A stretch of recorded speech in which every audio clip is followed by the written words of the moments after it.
Connor, Backland Glamping. We met them at the glamping show. Tell us a little bit about them. Yeah, Jeremy Budge, the founder of Backland Glamping, met him at the glamping show. Just extremely impressed by this guy, and he's kind of flown under the radar for me. And now that I've kind of dove in and researched his property a little bit more, I'm super impressed with what he's been able to do. And he's getting some awesome traction. He's one of the early employees at Under Canvas. I think joined their team in the first couple of years and helped with their acquisition and development. So a little bit similar to like Nico Turek and Sam Morton in that story, and then opened his own property, Backland Glamping. And I think that opened for business. Well, he's been a part of it for 3.5 years, but I think it's been open for like 2 years. They have 10 beautiful custom kind of cylindrical canvas-based tents. They also have stargazing, and he has 10 of these units. They're getting anywhere from $400 to $650 a night, and it's located in Arizona, kind of near the Grand Canyon, maybe 45 minutes away from the Grand Canyon. And he has 70,000 followers on Instagram, which is crazy. And I was just talking with Nick about this. Like, our company, Sandy Vans, which I think has a phenomenal social media presence, has been around for 3 years, and we just hit like 21,000, which we're pretty proud of. So for him to be at 70,000 in probably 2 years is crazy. So I'm excited to dive into that. And that's the broad strokes. And he has a big emphasis on sustainability, eco-friendliness. That's a big part of his value proposition. I think the property's like, 30 to 50 acres, and there's only 10 units on it. And he's really big on being not just eco-neutral, but eco-positive, which is certainly near and dear to my heart. So I'm excited to dive into that more. What do you got to add? Yeah, my favourite episodes of late have been the Will Spursum, Topos Ventures, kind of early insights into the early days of the glamping giants as they are now. And obviously, Jeremy can give us that with his time under canvas today. And so, I'm looking forward into getting into that. And then, you've got a hugely successful glamping business with Backland. As you say, you know me, I'm a bit of a social media marketing nerd. So looking forward to getting into that and potentially touching on influencer strategies. So, I'm pretty excited. I think we've got a good one for you today. And here's Jeremy.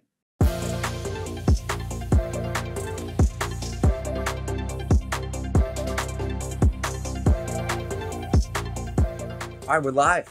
Jeremy, thank you for joining us. Welcome to the show.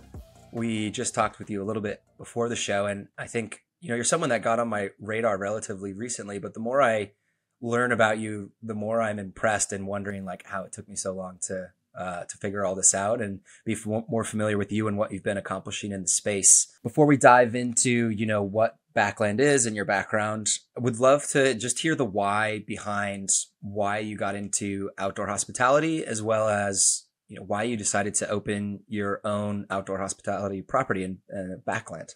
So take it away. Yeah, I mean, that's a big question for sure. But I think for me, it's just, I've always had a love of the outdoors. I actually grew up overseas. My dad, most of his career was in Tokyo. And so I grew up in one of the biggest cities in the world. And I think that kind of gave me a little bit more appreciation almost for just, wild places. Because, you kind of feel boxed in a lot of times when you live in a big city and the only nature you get is, whatever park is closest by, So yeah, I mean, I think just creating those experiences for people where they can get out and just have a totally immersive experience in nature, is the main why behind, why I got into it and why I love what I'm doing now. How I got into it is a much longer story. I don't know if we need to dive into that now, but yeah. Yeah, well, actually, maybe we could start with, you could just give us a brief overview of what's currently at the Backland property, just for kind of a benchmark reference for the listeners, and then we can jump into, how you did get into this space. So currently at Backland, we have, we've just built our first phase. So we're still really small and getting started, but we have 10 tents. And Then we also have a restaurant and a lodge, and then we're on 160 acres of property, and we're completely surrounded by Forest Service. So, and we just have a lot of beautiful vistas and views, and we have a large 8-acre pond on site. So there's a lot of trails, and we have kayaks and all that on site as well. So that's what we have now. To go from Tokyo to 160 acres and 10 units, that's quite a change. Yeah, it is for sure. Yeah, you probably fit about 30,000 people in 160 acres in Tokyo. So that is a wild comparison. Yeah. And beautiful units. I definitely recommend the listeners check it out with some super unique tent units that I haven't seen used anywhere else, which we'll dive into, and achieving really strong rates in the 400 to 650 range. So Jeremy, how did you end up getting into the outdoor hospitality space? What led you here? I mean, it's something I've been interested in for a long time. I did my undergrad in construction management, and part of that was I did a real estate development course, and this was back in 2008 or so, and there really wasn't any other, glamping wasn't nearly what it is today. I think maybe Pause Up was around then, maybe, but everybody else for their real estate development projects they were doing shopping malls or apartment complexes or housing developments or something or things like that, and I did a glamping resort for my project. What year was and that? I didn't even know the term glamping back then, but I was like, I had a bunch of yurts spread out on this property, and we were running them like a hotel type of a thing, and I was, the rest of my classmates kind of thought it was a crazy idea, but. So I mean, even back then, I was thinking about it and thinking about doing something like this, but I ended up going to home building after school, and then going on to grad school after that as well. And then in grad school, I saw this company called Under Canvas.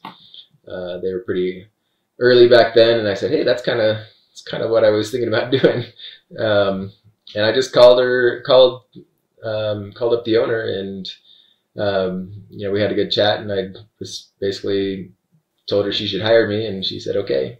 So then I spent the next while developing different locations for Under Canvas, and then after doing that for a while, it seemed like a good time to start my own. So we had Sarah on the podcast, by the way. She's a fantastic guest, and I love how in the early days of those businesses, it seemed not. I'm sure you had to sell yourself to get the job, but it seemed a lot easier to get a job at those places back in the day. Like we had one of the early hires at Getaway on the other week, and they met in a bar. They met the owners in a bar, and somehow got the job. So those sound like the glory days to get involved early, but I'm sure there was a lot of hard work that followed.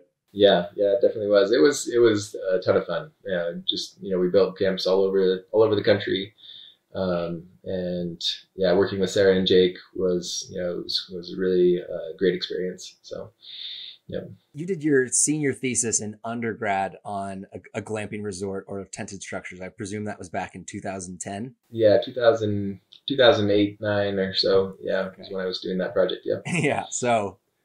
Eons ago in glamping years, and then could have had your $100 million exit by now. Yeah. I know. I should have just gone and done it. Yeah. And Jeremy's being very humble. He went on to the Cornell hospitality program, which is probably the top hospitality program in the country. And I know a lot of people in the outdoor space have come from. I think Bobby Frisch and David Smith went there as well, and a couple others. Were you near? Did you know them at all when you were there? Yeah. That's funny. Yeah, Bobby, I didn't really know him while we were there, but I have gotten to know him pretty well since then. He was just a year ahead of me. And just I guess, minor correction, I was in the MBA program. and not the hospitality school. I think Bobby was as well. But yeah, Cornell does have one of the very best hospitality schools in the country. I did not attend it, but I did take a few classes over in the hospitality school. Yeah, Amazing. Yeah. It's interesting that a fair number of people in this industry seem to have been on just MBA programs in general. Obviously, you've just mentioned yourself and Bobby. Connor, you did an MBA, right? Obviously, you're same school as Blake Smith. I'm curious if whatever you pick up on those programs have had an impact in what you're doing at Backland, and obviously all the stuff before it as well. Yeah, it's a loaded question too. I mean, as far as the value of a graduate school education. Yeah, I think I mean, definitely there's things that have been helpful and connections that I made that were useful. As far as what I use on a day-to-day basis, I think more of that is the school of hard knocks of actually going out and doing things. So I would say is the MBA an indispensable part of starting a business and doing that? And I would probably say no. But I mean, it's useful, and I think it did get me in the door with Under Canvas. Having a good school on the resume, I think helps. That's probably how it helps the most is getting you through some doors. Yeah. I know for me, I came from a mechanical engineering background, kind of a little bit similar to you, and it gave me the confidence to speak in finance terms, which is, I think, can be, if you're not familiar in speaking with different finance terms, it can be super intimidating and not even knowing the right questions to ask. So like that financial literacy was helpful, but anyone could pick that up with like some basic online courses and things like that. And then it gives you a little bit of time. I don't know how it was in your MBA program, but it just gives you a little bit of time to kind of think about and dream up, or even put a significant amount of time into like analyzing the industry or doing the business models. Like for me, it was my thesis. So I don't know if you put time into it when you were in your MBA as well. Yeah, I mean, we had entrepreneurial classes and things like that. I didn't do any glamping related projects during my program, to be honest. But yeah. Okay. So when you joined Under Canvas, how many properties did it have? How old was the company? And then just tell us about your role there and the journey you went on. So I think they had been running for a couple years at least before I joined them, and they had their Yellowstone, Moab, and Glacier properties up and running. And then while I was there, we built the Zion, Grand Canyon, Smoky Mountains, Rushmore.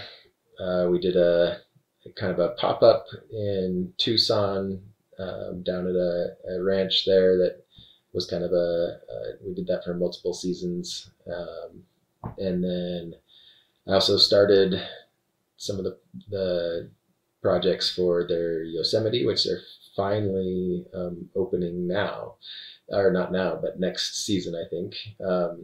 But I got that project started, as well as was involved in a little bit of the Lake Powell and the Acadia project as well before I left.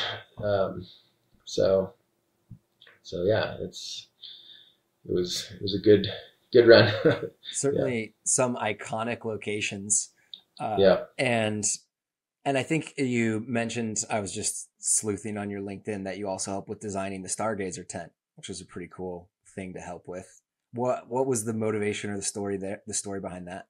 I just thought it would be so cool to be able to lay in bed and be able to still see the stars, but still be comfortable and warm and cozy under the covers, So yeah, I just said we should do this, and they said we'll figure it out, and I designed it and produced it, and and it was a big hit.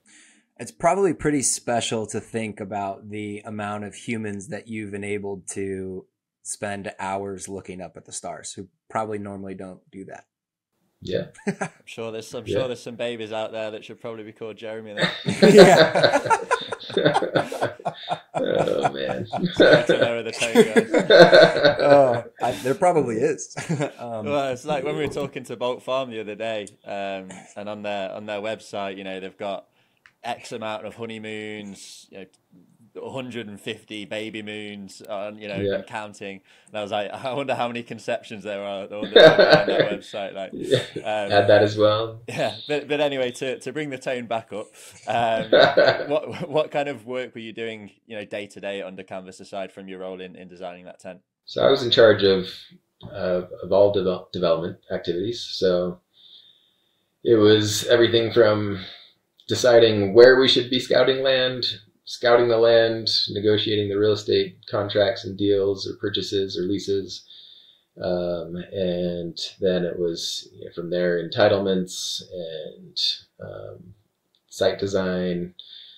We did a lot of, you know, especially when I was there, we did a lot of work in-house as far as site design and, you know, building design and all of that. So, I mean, I was physically doing a lot of that. Then, you know, once we got through entitlements, it was managing the construction of the projects, hiring contractors, hiring direct labor, and interfacing with the local jurisdictions on inspections and permits, and then eventually handing everything over to operations. So the other week, as I say, we were interviewing two of the early hires at Getaway, Nico and Sam, and they basically, it sounded like you were doing both of their jobs in one, which I presume is because there was probably a lot more venture money going into Getaway in the early days than there were under canvas. But I mean, were you working 40-hour weeks, or I assume it was a little bit longer than that given all your responsibilities? It definitely was sometimes, yeah. What were some of the big lessons learned from your guys' site design, you know, from some of the, you know, maybe the first 5, and then what was the evolution like in properties 5 through 10 or 5 through 12, you know, where there's, you know, as far as spacing or what types of units you were prioritizing, or, you know, units with bathrooms versus not bathrooms, or group events, or like, I would just be curious what the lessons learned or the evolution was there. I think, you know, backing up a little bit from that too is the importance of site selection. You know, I get a little worried sometimes when I see some of the product that's popping up in certain places, and it's, you know, like 10 acres beside a highway or something, and then they throw a bunch of tents in it or something like that. You know, I think part of what makes these experiences special is the place that you're in. And so we always, you know, at Under Canvas, and especially with Backland, you know, it's really a priority to find a place that has wow factor, you know, some place that it's, when people arrive there, they feel like it was worth the trip to get there, you know. And so I think that's key number one. And then site design, kind of, you figure out what are those wow factors, and then you try to, one, preserve them, you know, make sure you don't go in and, you know, bulldoze the place and, you know, take out, you know, the 10 most beautiful trees, and then, you know, like, cause I mean, I've seen that too in some other developments, you know, where you come in a beautiful place and then the whole thing gets covered in asphalt, you know? And so I think it's figuring out how you can, fit into the wow that's already there, and accentuate it with the views, you know, thinking about, when I stand in this tent and look out the window, what is that view going to be, you know? Or when I'm sitting and eating dinner in this restaurant, what am I going to be looking at, you know? And then, yeah, as far as like unit type learnings, I think I'm not 100% sure if Under Canvas is still doing units without bathrooms. There was kind of a push for a while when I was there to kind of do more. I think people will really like having the bathroom in the tents, which is a huge cost and adds a lot of complexity as far as the engineering side of things and the regulatory side of things. To make that happen, it's a lot easier to put a tent in a field than it is to hook it up to utilities. But that tends to be worth it in the end with the AER that you can get for units that have bathrooms. I'd be curious to know as well, when you're finding land, how you source those deals, how you spotted the opportunities, and whether the process that you applied it under Canvas, you took that to Backland, or whether you took a little bit of a different approach. I mean, finding deals is just finding deals. I mean, there's everything from, funny enough, for Backland, the property was just listed on I think I saw it first on Zillow. So it wasn't any, big sleuthing or anything I had to do to find this one. But yeah, I mean, other deals have been, it's good, I think, to find somebody who's really well connected in a market. Sometimes that's agents, sometimes that's just, it just could be other people, but if you can get them kind of in your corner and they can introduce you to people, I think under Canvas also, once you get to that size, people reach out to you who have land, and that can be a source as well. But it is one of the hardest, definitely most difficult part of, or I don't know if I could say most difficult part, but it is a very difficult part of the whole process, is just finding the property in the first place. I mean, there's probably, 2 or 3 properties that we even, put under contract for every one that we actually complete, the entitlements and get through all the regulatory processes and everything, so I mean, and that can be costly, to even do due diligence on a property. And so it is hard for, especially, like if you're just a single entrepreneur, or, you're trying to figure this out on your own, you can burn $30,000-$40,000 on a property and then have it not work, so. Yeah, I think that's a big thing that we tell clients a lot is, development's just hard in the sense that there is so much uncertainty, and oftentimes it will cost you 30 to 100 grand to figure out that you can't do your project on a property. And obviously for most entrepreneurs, they don't have that type of money to throw around trying things out. So it's very difficult. It's a very difficult aspect about launching in this industry. I think the very first feasibility study I did at Sage was in the Columbia River Gorge, and I found out that Under Canvas had been trying to get a project approved there probably for months. And I did just hear on the news that it finally got approved. So probably, I'm guessing, close to 4 years at least after, you guys first maybe acquired or submitted for permitting on that property. It's going to open in 2025. So a 5-year process almost. Did you work on that? I did do a site plan and scout a property there. I should reach out and see if it's the same one that I did that on, because yeah, it was one of the ones I did right before I left, and yeah, that one was actually that was one of my scarier site visits. I was all by myself and traipsing around this property and came across huge bear droppings that were really fresh, coming out on the airplane, and didn't have my bear spray, and stuff like that. So not quite as scary as Nico's nude campsite story. No. we had a guest who went to check out a property for getaway and stumbled upon a campsite that he didn't realize had a full nude policy. I'm not sure what I'd rather see, bear droppings or a man's penis, but leave the audience aside. Yeah, Man, well, did you see any bears when you were out there, or was that the I end of it? didn't, but I was yeah, a little nervous the rest of that. I wonder if that has Yeah. had any like well, if the property does open. I mean, I don't know if I think I've told this story before, but I stayed at a property in a tent that was just launching, and then 6 months later they had a bear rip into the tent that I slept in. So Oh wow. it is an interesting, it's a big consideration, right? Well, kind of. Yeah. We're Skyridge is a bear corridor, so At least you have hardwall units. yeah. I mean, there's a reason why hardwall units were chosen, and why there's going to be someone on site all the time to reassure the guests. But I mean, I think it's kind of cool that there's the thought that there'll be bears around, but you want that protection. Yeah, I wouldn't feel too happy in a canvas tent there. Right. Yeah, I mean it is.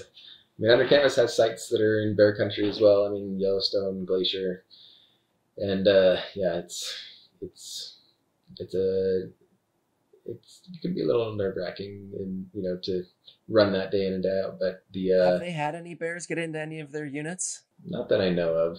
That's fortunate. They're pretty good about telling people not to bring food in their tents. Whether people follow the rules, I guess. But so far, I haven't heard of any incidences. Yeah. Well, So that is good news. And maybe your properties are at a big enough scale where, they keep their distance. yeah. I guess maybe two questions. One, do you have a favorite site that you worked on, just as far as like the beauty of it or the way the site design came together? And then is there a property that's considered like the most successful from an ROI or returns perspective at Under Canvas? I always imagine, I've spent a ton of time looking through the booking calendar and looking at rates and availability. I would assume it's either Zion or perhaps Great Smoky, but what's the perception internally or for you personally? Yeah. I mean, I don't know if I can share like financial information, even about my previous employers and stuff like that, but I can tell you my favorite ones from the design standpoint. The Zion for sure was just an incredible project to work on. I mean that we found that property and that it came together. That it's just very beautiful site, and the views and the way the sun rises, over those cliffs and stuff like that. I think, yeah, that was a really fun project to work on. Rushmore was also. I mean, that one is it's a little bit more. It's not one of the top parks that you think of to it's not Mount Rushmore itself is I mean you go do that for a few hours and you see the the carvings in the wall, and that's neat. But the real draw to that area, once we got out there and visited, is I mean just the Black Hills area there in South Dakota is just beautiful place, and the things that you can do around there, and that site, there's these 50-foot rock formations combined with trees, and we've got tents kind of all along these not on cliff edges, but looking out over these um, over these kind of drop offs and rock outcroppings and things like that. And yeah, I mean that one I think is my also a close maybe second to Zion. But of course, the coolest project that worked on is Backland, obviously. But Yeah. So yeah. Go ahead, Nick. No. I was just gonna say I'm ready to move on to Backland if you are. Yeah. And I was gonna say, was there any, as far as the criteria that when you were looking for properties for Under Canvas projects, how did that change for you when you were decided to do your own? And I guess how did you know that the Backland property was the one for you and your vision? I mean, Backland, I mean, just in the name itself, is a little bit more remote than most of the Under Canvas properties, and I think that's at first I was a little worried, wondering if it was we're about 20 minutes down a dirt road to get in there, but it's also kind of part of the adventure of getting somewhere, getting to a destination that's but I mean, a lot of the criteria were similar, obviously, and we want somewhere that has wow factor, and somewhere that has enough, a property that's big enough that we can, I think even at full development, we're still going to be 90% untouched open space, at Backland, and that's definitely kind of what I like to see.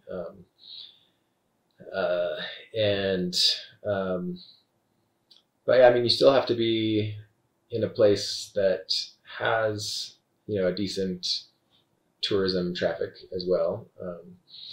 I think the next step would be to see if you can build somewhere that's enough of a destination that you can just build it anywhere. I didn't really want to try that on my first go round.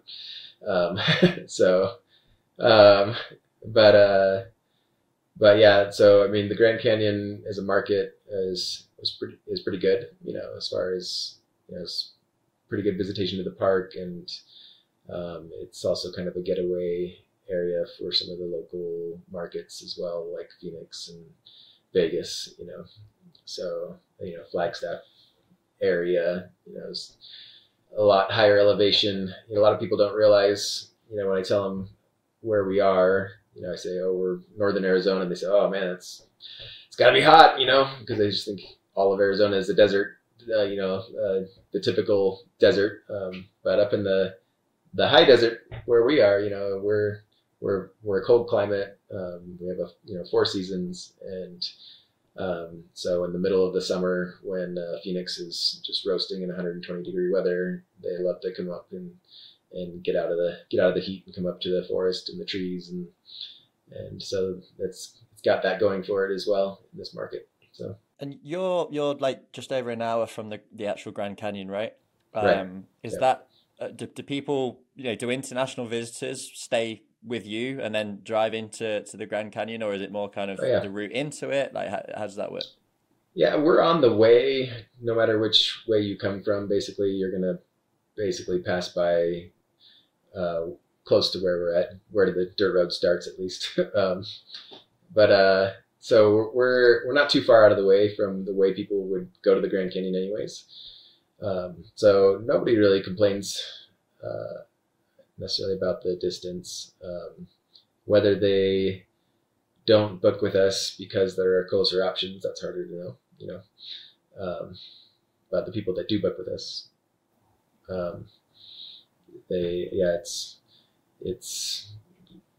it's close enough. Yeah. That's awesome. I'm very familiar with that location.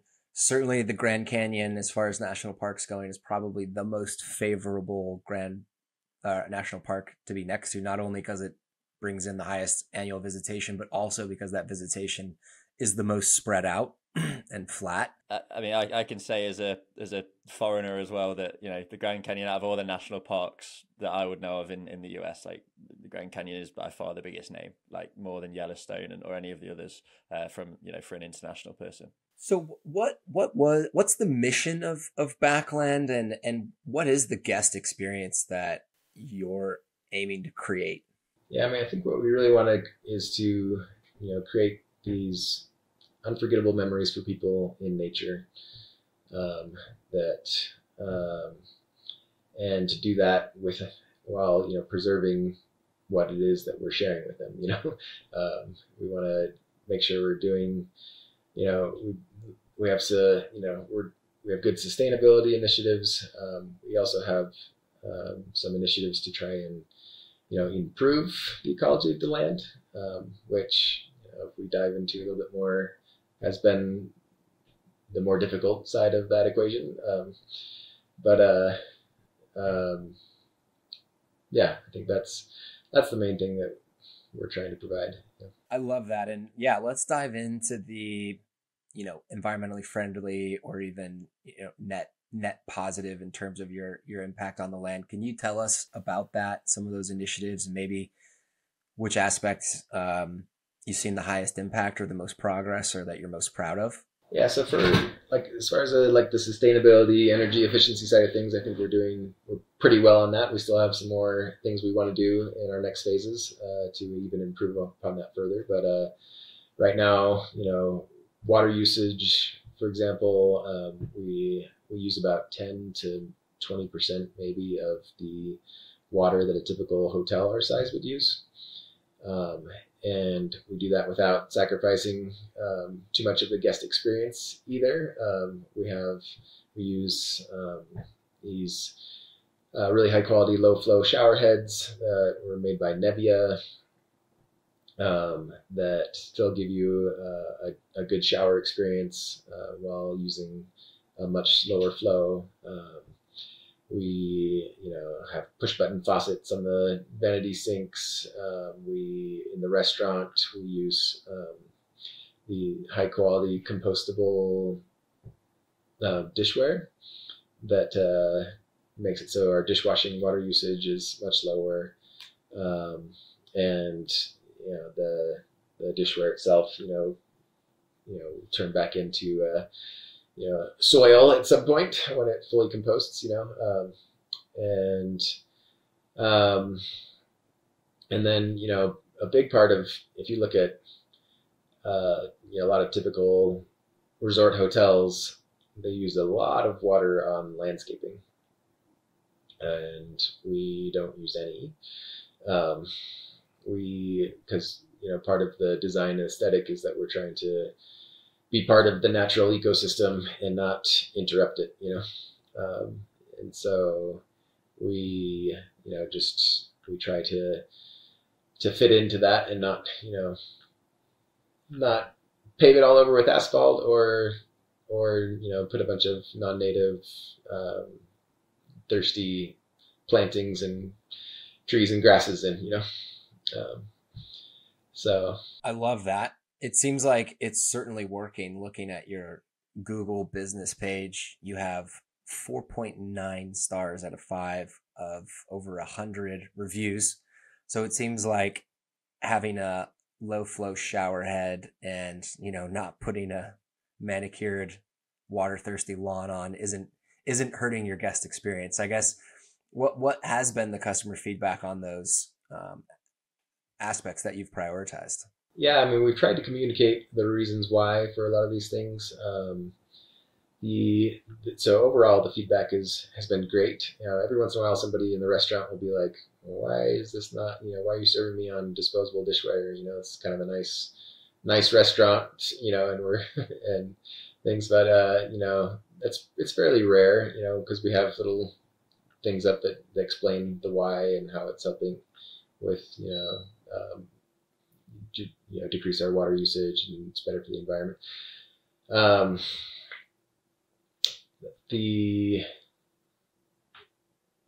I think overall, people tend to love, as you mentioned, I think we're the highest rated lodging facility near the Grand Canyon. I mean, I haven't done a full thorough search of everywhere, but I can't find anybody with better reviews than we have.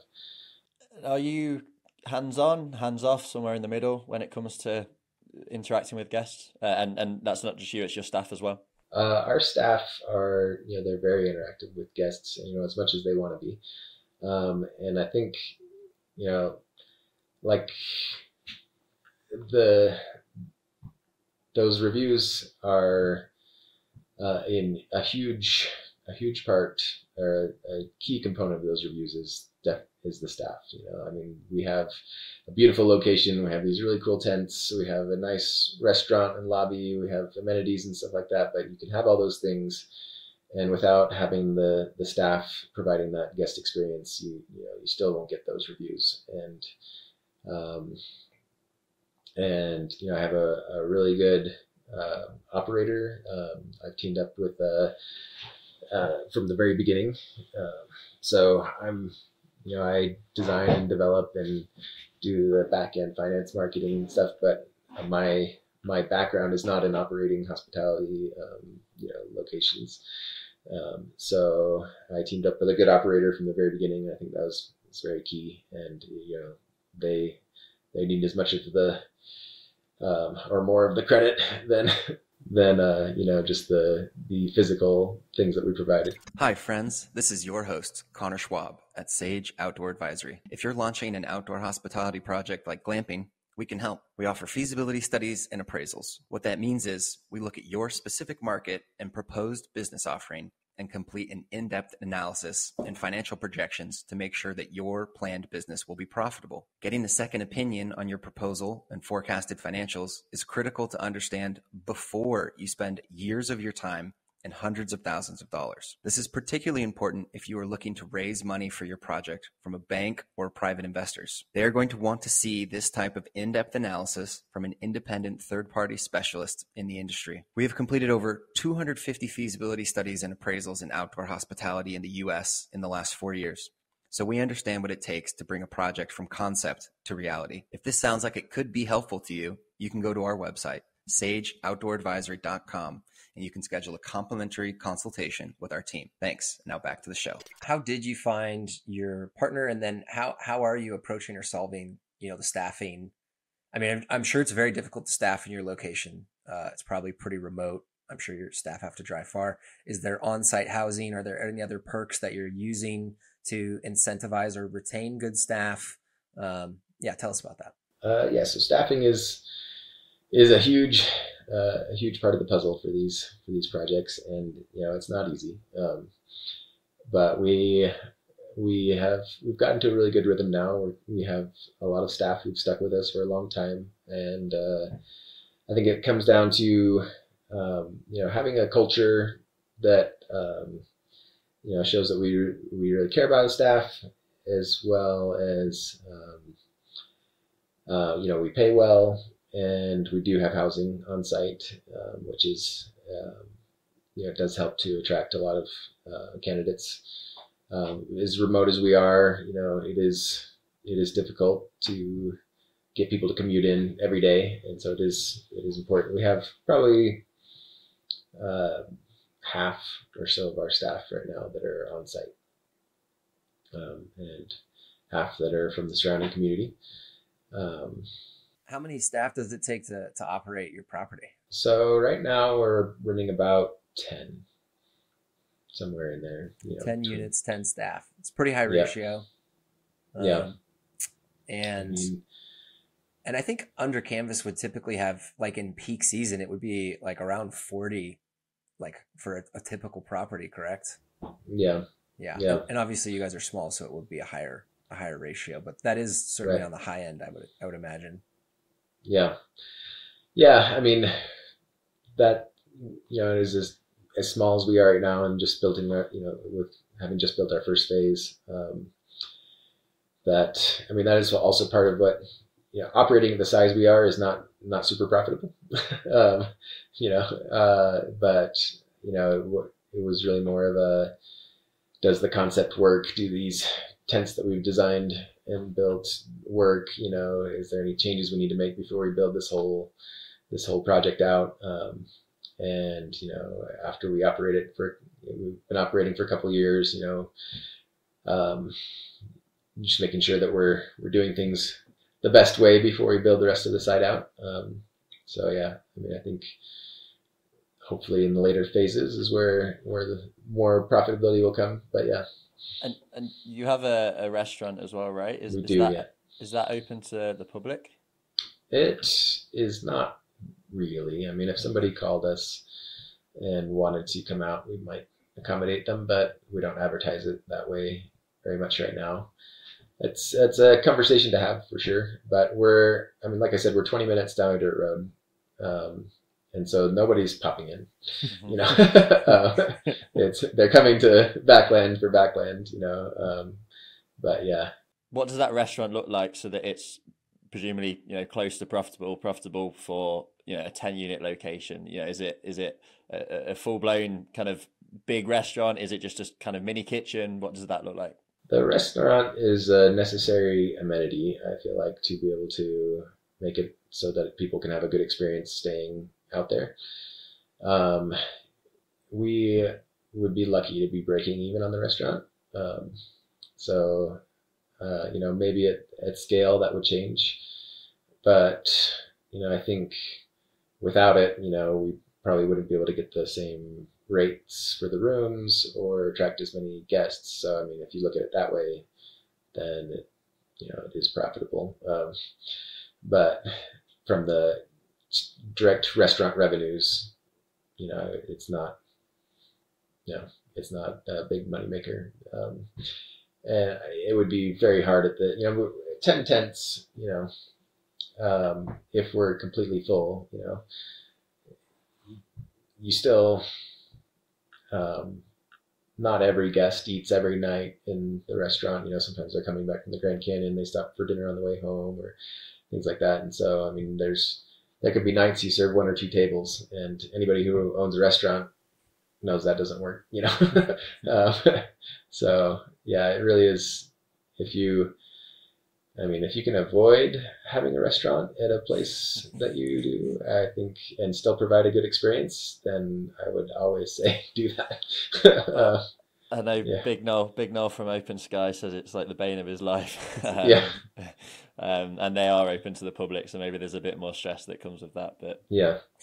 What kind of menu are you offering? Is it breakfast, lunch, and dinner? Like, how many selections? I assume the guests are paying for each meal. It's not complimentary. Like, can you just tell us a bit more about the operations and what the guests are getting? Yeah, when we first opened, we were doing breakfast and dinner, and both were paid. We moved to a complimentary breakfast that is a continental style, and part of that was just figuring out how to make staffing work for the scale that we're at. Because if you think about staffing up for breakfast and then having a bit of time off during the lunchtime and then coming back for dinner, we either got somebody running split shifts or having to have it's just really difficult schedule to be able to staff. And so we made it so that our reception staff can set up they do prep work the night before for the continental breakfast, and then our reception staff can man it and keep it stocked and things like that. And the guests, and we made it included in the rate, which the guests have really enjoyed, I think. So part of that was staffing. The other part was just trying to create that, just a seamless experience for people who were there. I think there's if you don't offer breakfast, or if you have a cooked breakfast that's, that people don't, if they have to pay for it, then, if they wake up and have to go somewhere into town to get breakfast, or go to breakfast on the way to their activity or something like that, then they're leaving early and they're not really having time to enjoy the beautiful setting that they're in. So we just want people to slow down, enjoy being there, and kind of get the most they can out of being at Backland before they check out, and not be in a rush to figure out breakfast. So I think from an overall guest experience side of things, that's been positive. We do offer lunch boxes now. Okay, nice. What kind of dinner options are you offering? And then with the restaurant, are you happy with your choice to add that? Or if you were to start again, would you do anything differently? I mean, this location needs a restaurant for sure. We're off the beaten path enough that, if people had to run into town to eat and come back, it takes too much time out of the experience. And so the options that we have for dinner, we call it upscale ranch dining. So we have some higher end entrees, we have fish, salmon dishes, and nice steaks. We also have the burgers and fries for people who are kind of more in the mood for the comfort food. We have some kids options. We have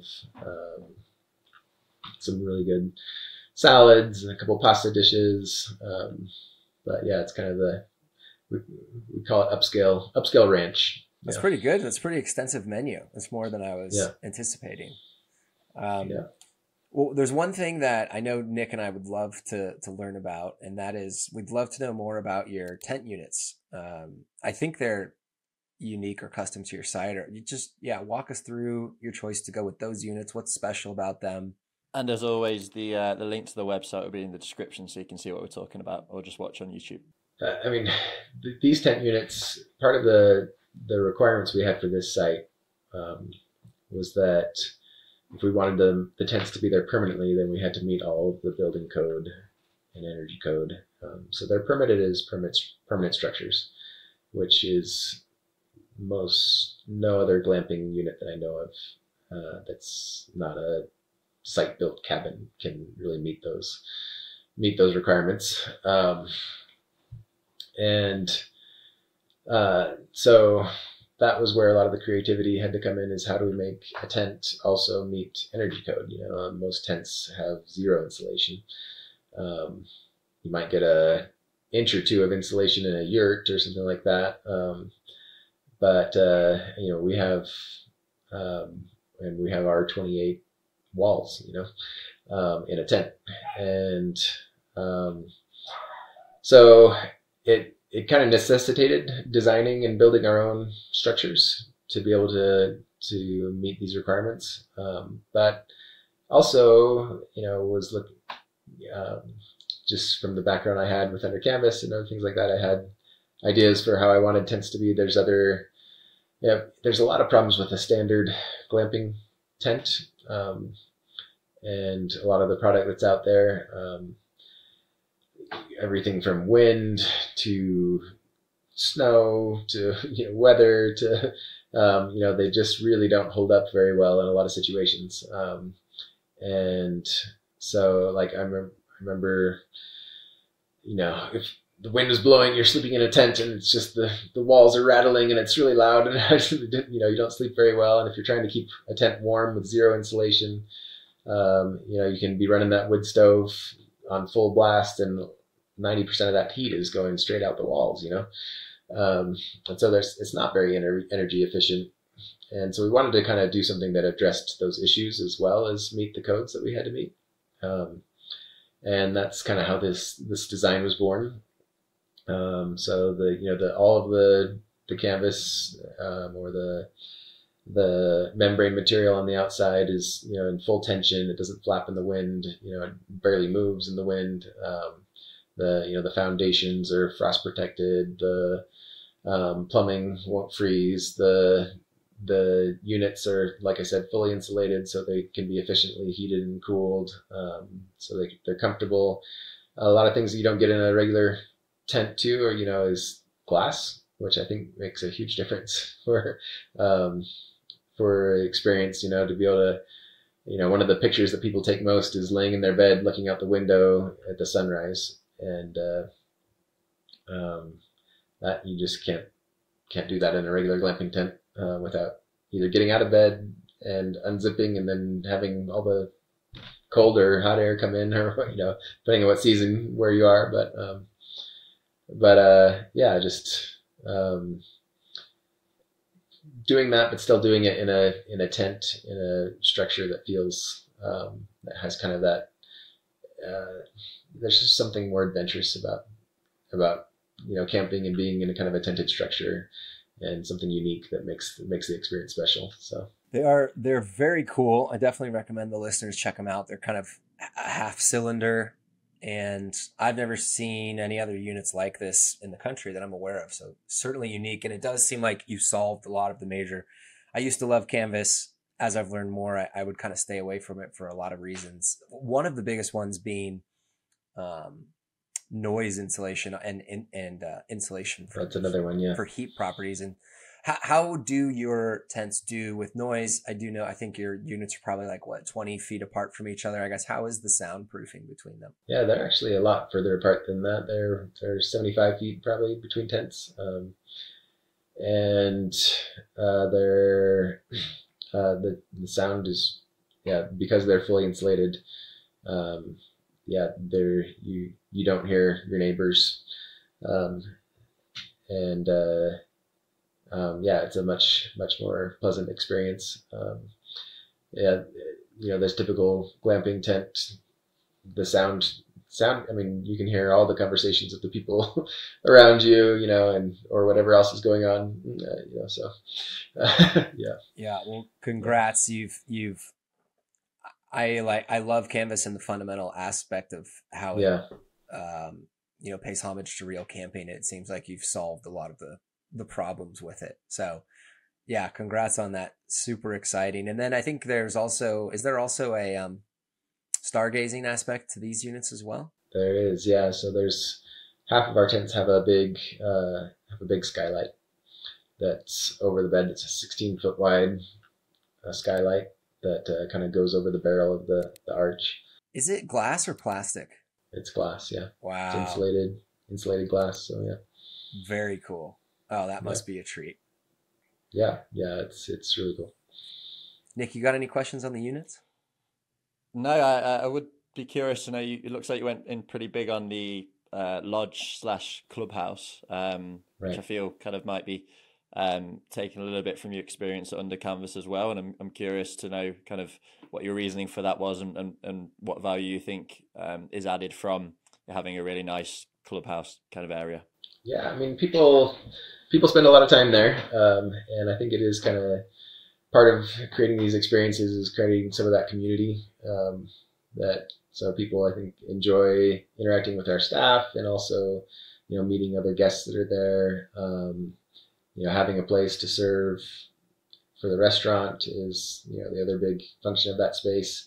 But people also come in and we have board games that people can use for free, or they can take back to their tents. But people will sit there and play board games, and we have an outdoor patio area around that where we have the fire pit that we run s'mores and stuff at every night, and we have telescopes that we bring out, and we go through kind of a stargazing presentation. We look at whatever's in the sky that night, see the bands of Jupiter, the rings of Saturn, or it's just it creates that gathering place and place for people to kind of really experience things, not just alone, but together with people they came with and with people they meet. So I think it's an important part of the experience. That is epic. How did you balance? I'm sure the clubhouses was expensive, I guess. How are you balancing your phase one construction budget for adding a restaurant, adding a clubhouse, as well as having these really beautiful units? I know that's a really tough challenge for a lot of people in the phase one. How did you go about approaching your budget for those amenities in phase one versus adding them later? Yeah. I mean, part of that is, figuring out what is your minimum viable product, what are you going to be able to, what can you, as a first phase, what do you have to build to be able to offer at least the minimum experience that you have a vision for? I mean, we've actually got plans for a lot more things. And so we didn't build everything the first phase. But it did seem like that, the restaurant, because of how remote we are, and having that secluded kind of getaway experience, that seemed like a key part of the experience. And having that gathering space, I think so. Those things were kind of just the non-negotiables, but they are expensive, and part of the bet is that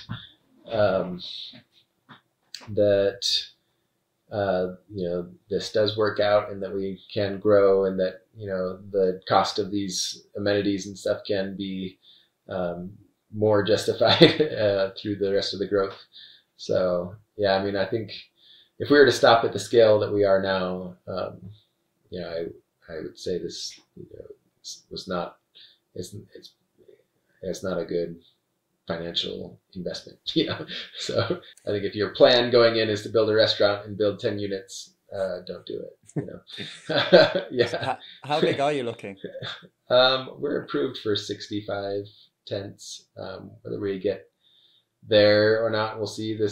We are planning a next phase that I'm hoping we can get done and open by kind of mid to late summer next year. That will add another 14 tents and some more amenities. Is there anything that you're going to change with the units that you add, and what amenities are you prioritizing for the expansion? Yeah, I do have a version 2 of these tents that we're coming out with. One of the big changes is I have a version that's a little bit larger that'll be a kind of a 2-bedroom unit. So we'll be able to accommodate a family or a group of up to 8. And then the other unit is a little bit smaller, and it's more geared towards just the couples, kind of a 2 to maybe 4 people if you put a couple kids on the pull-out couch kind of a thing. But so yeah, I mean, that's the big difference. They are structurally a little bit different. I mean, these tents have been wonderful. They've actually held up amazingly well. Some of the process of building them, I think, could be streamlined a little bit, and so took some of the learnings from doing this first phase and are getting something that can be more of a like come as a complete kit that we can assemble on site rather than having to do a lot of on-site fabrication and construction.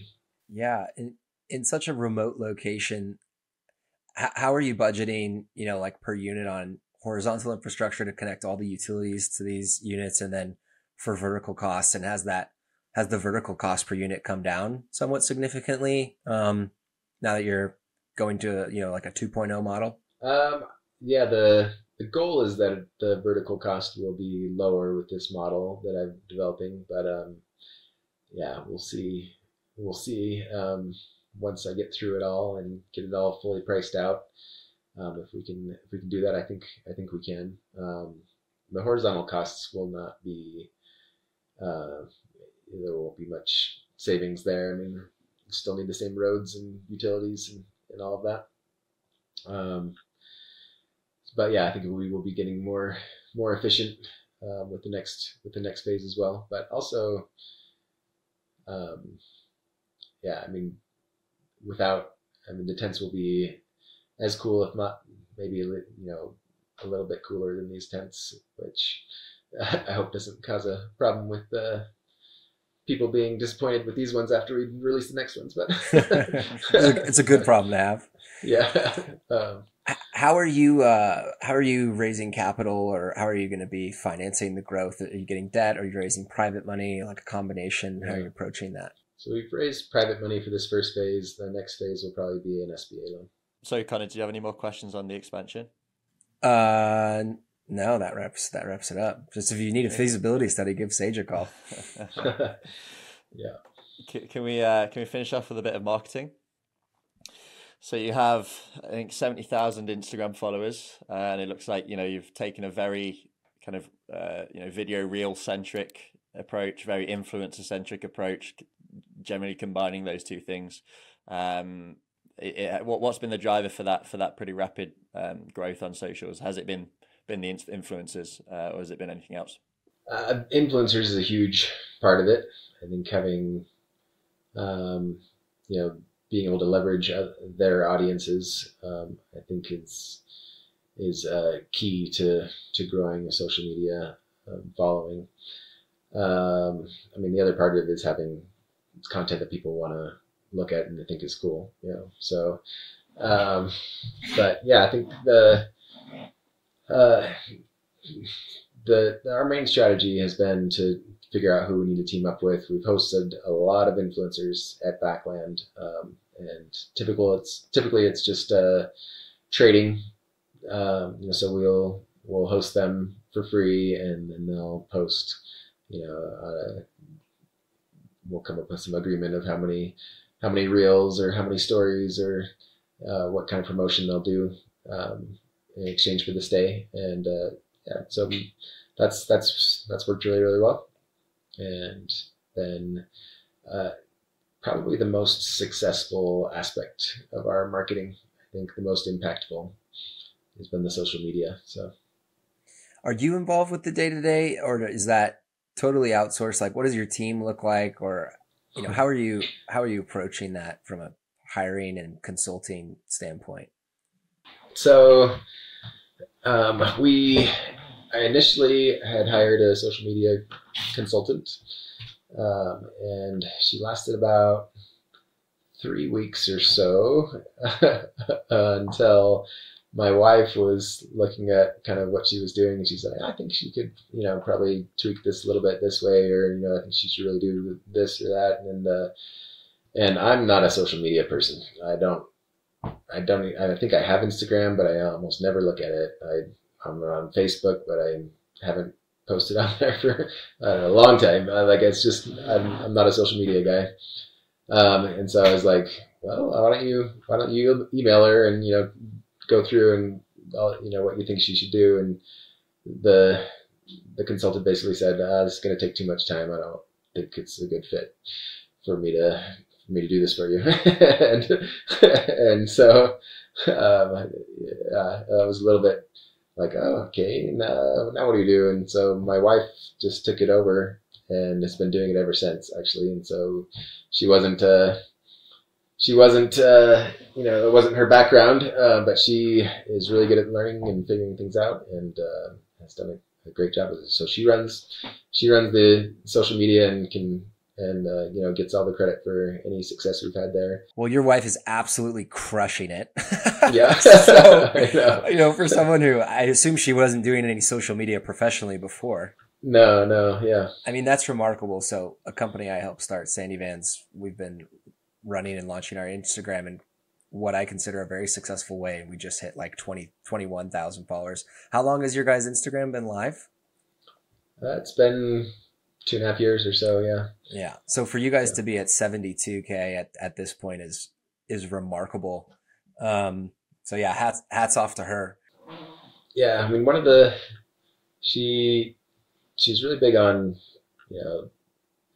reading the best books and figuring things out, and really, but one of the books that she's really loved the most is story brand marketing. And so that's, we really try to pull people into a story with most of the posts, and to get people engaged in the content in that way. I think that's also an important aspect of it. So on your website as well, moving a little bit away from social media, but still on marketing, I see you have a pop-up that comes up when someone visits the website, and the visitor gives their email address in return for a discount at the restaurant. And I'm curious to know if that's had an effect on building your mailing list and then eventually converting into bookings. It has had an effect on building our mailing list. We just launched that a few months ago, doing that. And, we've gone from just having basically the emails of the people that have booked with us to a list of like 6,000 now. But we are just now figuring out what we're going to do with all those emails and how to leverage those. So TBD. Yeah. I can vouch for that approach as well. It's what Glampitect, my glamping consultancy, has done since the start, and that's how we built our mailing list. Is attract people to the website through us. It's blogs, have a pop up, give them something valuable. In your case, at a discount. In our case, it used to be take a free quiz. Now it's like a playbook. And it absolutely works. People are happy to give away their email, and then you've got their attention. So I think Bolt Farm are ones that do that very, very well as well. Bolt Farm Treehouse. So anyone who's looking at doing a similar approach might want to check them out too. Is there anything else you want to ask about marketing and advertising specifically? I'm done with marketing. So Jeremy, your guys' property closes for a couple months in the winter, correct? Yep. How did you guys come up with and make that choice? And I guess how does that affect your operations and staffing, or any new development you do to the property? Or can you just walk us through? Yeah, so we're closed for January and February, which is our heaviest winter months. A couple of reasons we're closed is, one, if you do look at the tourism trends in the area during that time, it does drop off quite a bit. So we do get people that are interested, and that reach out about those times, and we may at some point try to see if we can drum up enough business to stay open. But from the very beginning, we've decided to close those 2 months. But if you look at that compared to a lot of the locations that I helped build at Under Canvas, or a lot of other places that are closed for 7 or 8 months of the year, and then have a 4 or 5 month season. The we still have a long enough season that we can maintain a lot of the same staff. People come back. They look at the 2 months as kind of vacation time, and so I think that changes the game a little bit for this location. That we're, when you're only open for 6 months a year, you kind of have to start from scratch almost every year with a new batch of employees. And I think having some continuity there is useful. So, would you consider maybe doing like Thursday to Sunday in those months? Would that be the next step? Yeah, that might be the next step. I mean, we already have a, especially in the shoulder seasons, a heavy a weekday weekend cycle going on. So we stay pretty full on the weekends, but our weekdays are not as full, except for during our peak times when we stay pretty full. But I mean that's 70,000 followers has to be bringing in pretty strong demand. That's just such a heavy tool to be able to lean on. I imagine you stay pretty well occupied, even in the shoulder season. Yeah, we do. We're doing pretty well. But yeah, I mean, the other part of it is some just logistical, like the snow and the county plowing the roads quick enough and things like that. It's a few other hurdles that might be solvable if we decide to do that. But yeah. Yeah. So what's your plans for Backland? I know you mentioned you're about to do the phase 2, add some more units and amenities to your current properties. Are you looking to expand the brand to additional locations, or is that several years out into the future? Yeah, I think the main focus right now is building out this next phase on this location, and yeah, like I said, that'll be this new tent types that I spent a lot of time developing, as well as we didn't really talk about much about the amenities that we're adding, but we're adding a whole wellness facility. Yes. That I think is going to be really, really neat. And I think we'll add a lot to the experience. And so it's a self-guided kind of wellness program. So we'll have some just kind of common areas that we'll have an area that's open to families and kids that is just kind of lounge, hot tub, mineral pool type of area. And then from there, we'll go back into where it's more of a adults only area that we'll have. We developed 3 treatment rooms, basically, that we call them like wellness experience rooms. That will be an add-on that people can reserve, and but these rooms will be a space that you'll have all to yourself with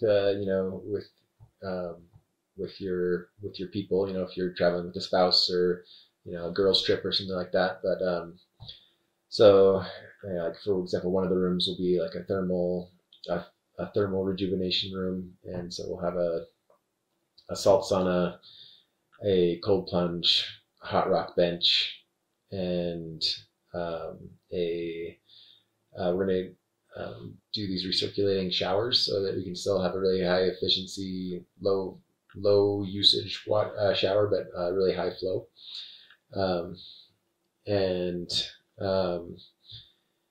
And so it'll be, and we'll have kind of a programming behind each of these wellness experience rooms. So like kind of a way to move through the experience and kind of have this rejuvenating spa-like experience.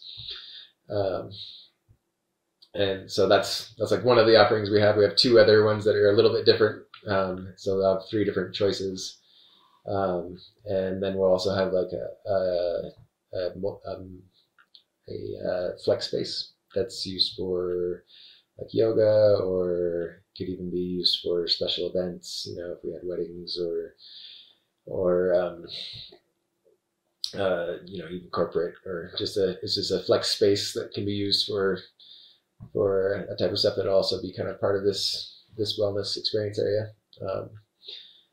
So I think that'll kind of notch us up a little bit in the overall experience that we're offering, and then I think see how that plays out and how the new tents play out, and then I'd love to see if we can plug this model into more locations after that. Love it. Very exciting. Nick, did you have any other questions you want to make sure we get to? Nothing more to add. Well, Jeremy, thank you so much. This has been hugely insightful, and love what you're doing with Backland on so many levels, and really cool to see the early successes that you're getting. And just wanted to see if you had any asks of the audience, or if there's a way for folks to get in touch with you. What's the best way to do that? We've got a best way to get in touch. I think website's got phone number and email contact information on it, especially if you're reaching out for reservations or anything like that. The phone number's on the website, if there's questions for me, they'll forward them along. The email's info@back.land. Love it. Fantastic. Okay. Well, Jeremy, thank you so much. We really appreciate your time and look forward to continuing to follow the journey. Yeah. Appreciate you having me on. Thanks, Jeremy. It's good chatting. Cheers.